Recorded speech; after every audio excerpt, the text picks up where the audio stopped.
Hello, welcome back to another Utopia 101 video. This will be on why net worth efficiency matters. Let's begin. So, why does net worth matter? Well, the war range is partly determined by net worth. As you can see, the kingdom page, the average opponent relative size is determined by net worth, not by land. Typically, that's how kingdoms will judge each other if they're appropriate for war. Land can be used, but it's not often used. So, if you're battling an opponent of the same net worth, you want to have more army and more attack power, more defense power, more TPA, more WPA than them. So, being efficient in your net worth is important. The attack range. If you are an attacker, or even a thief mage making attacks, your best gains are going to be between 90 to 110%. If you go outside of that range, your gains are much, much less. This is by net worth, not by land. That's why we use net worth efficiency as a way to measure the strength of provinces. Therefore, if you have more military at the same net worth as someone else, you can do more damage. So, let's look at the net worth formula. You'll see peasants, soldiers, offensive specs, defense specs, all that's kind of standard. We're going to pass on elites and talk about that in a minute. Money, horses, prisoners, all these things, books, barren land, buildings in progress, all that is going to be the same for each race. Now, defensive specs and offensive specs can vary by race, and they will vary in net worth, but the rate doesn't change. So an 11 strength offensive spec is going to be worth 4.4 net worth, whereas a 10 strength will be worth 4. So you're not changing the actual net worth value per offensive point. Elites, though, is what changes. That changes by race. That can make a big difference. So one race could have 100 elites. If they're worth 7 net worth each, that's 700. Another race could have 100 elites, and they're worth 6.25 net worth, so that's worth 625 net worth. Obviously, there's a difference in net worth there. So it's the elites that are going to be the big thing that changes in this formula. So let's take a look at the elite values. This is for age 96. Dryad is obviously not a race, but I had them in the proposed changes, so they're just still there. You'll see Orc has the lowest net worth elite and is tied for the highest offense. That gives it incredible offensive efficiency for its elite that other races just don't have. Conversely, Fairy has a 13 strength defensive elite, but it's at a high 7.75 points. Combined with minus 5% population, this actually gives the Fairy not such a great net worth efficiency on defense as other races may be. In fact, I would propose that Gnome could theoretically be much more net worth efficient with a higher population and running a 10 strength defensive spec.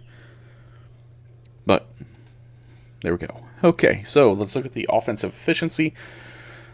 So we're just taking the offensive number divided by the net worth value. If we were to look at unmounted, orcs are at a 2.4. Higher here is better. Dark Elf would be next at 2.16. And you can see the rest of those for yourself. The chart below is when they're mounted. Now, of course, horses add 0.3 net worth per offensive point. This round, they're all valued at 2 points, so that's 0.6 net worth. So if we add 0.6 to each of those, you can see where the offensive efficiency is at. You'll see Avian sinks in this because they don't get any more net worth efficient, whereas all the other races do. Avian can't be mounted, obviously.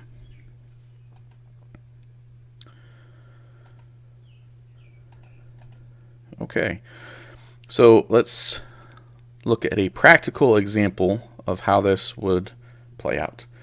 So let's assume that we have an orc tactician and an undead tactician that we want to compare. They both want to hit a elf mystic. Say we're in a war here, and we need to crack that thief mage who is trying to be unbreakable. But they're both at 95% of the elf's size, because kingdoms generally will have their thief mages a little bit bigger than attackers. Let's also assume it's several weeks into the age. We're going to standardize the science across the races. The elf will have extra because they have Revelation and Fountain of Knowledge. The orc tactician and undead tactician will have the exact same. We'll assume the elf is on 1,000 acres, just for this example. It's in a war build, so it's got 20% forts. It has minor protection and greater protection. It's fully trained up. So its net worth is going to be 206,379. Of course, changing science could change this. This is just with the science that I've done. And then I've taken away a little bit of science from the attacking races because, again, Revelation, Fountain of Knowledge. So the orc and undead are both constrained to a net worth of 196,000. So let's look to see who can break the elf. Pull this over. This is my personal spreadsheets that I've created. So here's our elf mystic. You'll see we're at 1,000 acres, 206,379 net worth. We've created a defensive build here, 16 defensive specs an acre. We're assuming 4 thieves an acre, 4.5 TPA. I've got all the science down there allocated as an elf might allocate it. For this example, we're using Lord Honor rank. We'll see the build is, an approximate war build. Of course, every kingdom is going to run their builds a little bit differently. This is just an example, so don't get too caught up on that. We do have greater and minor protection. So our defense right now is at 304,253. Now, the undead, you'll see the net worth here, 196,053. But because of the higher elite net worth, it can only get 845 acres to get there. We're assuming full elites, because that's the most efficient way to get there. Just 3 TPA, and we're going to run 6 defensive specs in this example. I realize some kingdoms are higher, some kingdoms are lower. Just run with me here. The important thing isn't really the army composition or even the build. It's that the orc tact is going to run the exact same thing. All the army composition, all the building, all the science, it is exactly the same.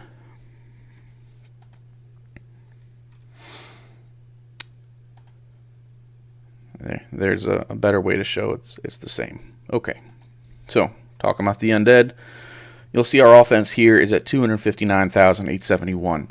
Now, Tactician doesn't have Bloodlust or Fanaticism, so I don't have those activated, and I also haven't added any generals to this calculation. We could add 4 generals, and then all of a sudden we can break, but that's not really the point of this comparison. The comparison isn't against the elf, it's against the orc tact. So we want to see which one is more efficient. The orc, because it has a cheaper net worth elite, it can get to 916 acres, whereas the undead was at 845, and be at the same net worth, 196,038, 196,053. But the orc, because it's more efficient and has more acres, is at 281,707 offense. Now, the orc does natively have Bloodlust, so if they wanted to keep their generals at home for whatever reason and decide to activate Bloodlust, now look at what happens to that offensive number. Now it's at 309,877. I did put the ratio here for offense. Right now we're at a 1.58, whereas the undead is at a 1.33. Obviously, the orc is much more efficient there. You'll notice the defense is going to be the same for both as well. Or sorry, the defense is actually going to be a little bit more for the orc, not because they have more defensive specs, but because they have more acres. So this is a good example of why net worth efficiency matters. You can pack more acres on and still be the same net worth, which in turn increases your offense, even though Orc and Undead have the same strength on their elite, which is 15. Okay. Let's go back here. So let's take a look at a defensive example. Let's assume again we're in war, and we want to compare an Elf Mystic and a Fairy Mystic, and both want to do ops on an Orc who is 90% of their net worth, and they want to be as close as possible to Unbreakable, while still being close in net worth so that they can be more effective with their ops. Again, let's assume several weeks in, we're going to assume the Orc is on 1,000 acres in a war build and fully trained up. His net worth is 214,015. The Elf and Fairy both have net worths of 235.4 thousand, so the Orc is 90% of that. Let's take a look to see who could be Unbreakable. Go on back to... Okay, here's our Orc. We're on 1,000 acres, 214,000 net worth. Again, same exact build, army composition, all that. This, doesn't really matter so much. It's just an example. The offense in this situation, we're going to take away Bloodlust for a moment. 307,540. Yes, an Orc could have Bloodlust and go up. But we're not really comparing the Orc versus the Elf. We're comparing the Elf versus the Fairy. So, the Elf in this situation, because they have a more net worth efficient defense than the Fairy, is going to have 1,141 acres. That's 141 more acres than the Orc has, and 235,000 net worth. They're going to have a defense of 347,153. The Fairy, with the exact same build, I even kept the exact same science, even though Fairy won't have as much science because they won't have Fountain of Knowledge. I gave them the benefit of the doubt here. Somehow they got as much science as the Elf did. Their defense is going to be a little bit less at 332,371. So again, that's about 15,000 less than the Elf. Now, why is that the case? Well, population, for one. Fairy has minus 5% population, so you'll see the army composition numbers do change here. I kept the Thieves and Wizards the same on each, but the Fairy can only fit in 14.6 elites, where I was giving the Elf 16 defensive specs. And you'll see the Elf will also have more peasants, 5.9 peasants per acre, whereas the Fairy, I equalized at 5.9 peasants per acre. So keeping all else the same, that population hurts. They can run fewer defensive specs per acre. And the Fairy, because it's more net worth efficient, or less net worth efficient, is at 1,013 acres, again, versus the Elves, 1,141. So the Fairy has less defense at the same net worth. It's going to have less income, because having more acres is going to give you more income. It's going to have fewer thieves. This is the same TPA, but a less number of total thieves. So 4,052 for the Fairy, whereas the Elf is going to have 4,500. Again, the Fairy or the Elf is going to have more wizards too, just using these numbers. So the Elf is going to have more resources available to it, even if the TPA and WPA is right about the same. So, this is a good example of why Elves can be more net worth efficient than Fairies and why that matters. Now, going back, throwing that Bloodlust on the Orc, our offense is jumping up to 338,000. All of a sudden, now they can break that Fairy, but the Elf is still out of range, so they have to send a couple generals if they want to break the Elf. This would be a good example of where Elf would be a nice benefit. Now, I know some people are going to say, well, it's not fair to give the Fairy less elites per acre. That's not really a fair comparison. So let's take a look if we did that. So say the Fairy is able to get to 16 elites. Now they're down to 4.5 peasants per acre. That 5% population still plays an effect here, but at least here we're comparing a one-to-one example. The problem now is the Fairy is running on negative income. because they just don't have enough peasants to sustain all that army. And if we were to look at defense, 347,000 for the fairy, 347,000 for the elf. It's going to be the same. The TPA-WPA hasn't changed, but now the fairy is down to 977 acres, whereas the elf is on 1,141. So, would you rather be at 977 acres or 1,141? Well, it depends on really your kingdom and your setup and your purpose. For me, warring, I'd prefer to have more acres, have more income, be more net worth efficient. But there's other considerations. You know, fairies obviously have other strengths that elves don't have, and vice versa. So it's a personal decision. You know, that's not really what we're comparing here. We're just comparing net worth efficiency and how that can play into things. Okay, coming back to our slides. Okay, so limitations to using net worth efficiency. Growth kingdoms probably just don't really care about it at all. They're going to grow. You know, they're going to get their wards in and then grow.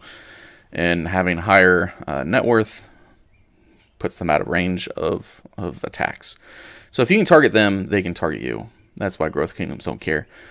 Being out of range makes them less likely to attack you, and being out of range of thief mage ops makes them less likely to succeed, and less likely to do damage when they do succeed. Now, if you're not going to be warring, that's a good thing. So net worth efficiency doesn't really matter to you. But if you want to have a higher chance of getting your ops in, having them being successful and do more damage, and you want to attack and do more damage, then net worth efficiency does matter. So final thing here, would you rather have a 10 strength specialist at 4 net worth, which is 2.5 offensive points per net worth, or a 13 strength elite at 7 net worth, which is 1.86 offensive net worth? You know, first glance, you would say you want the specialist because it's a higher net worth efficiency.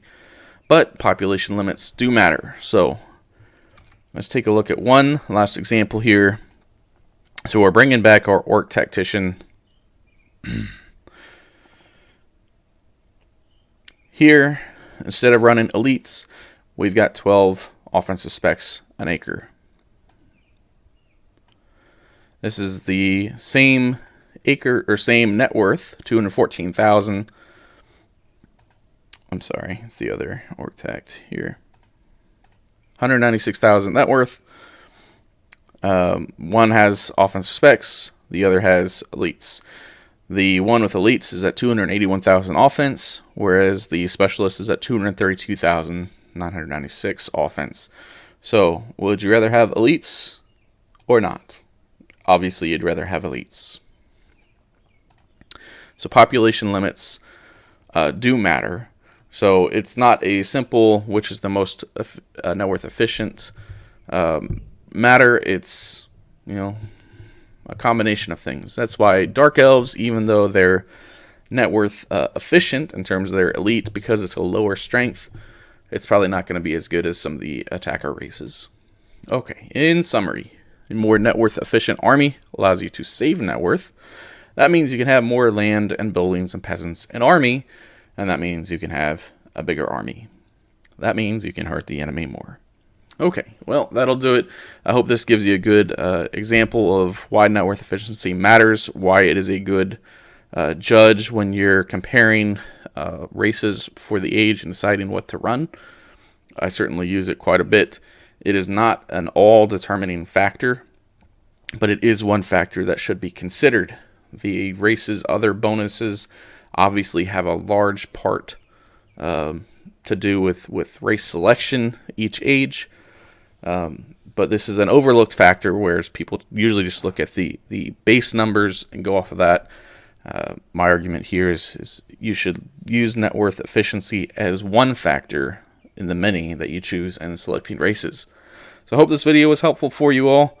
If you have any suggestions on future videos, please leave a comment. If you have any disagreements, leave a comment.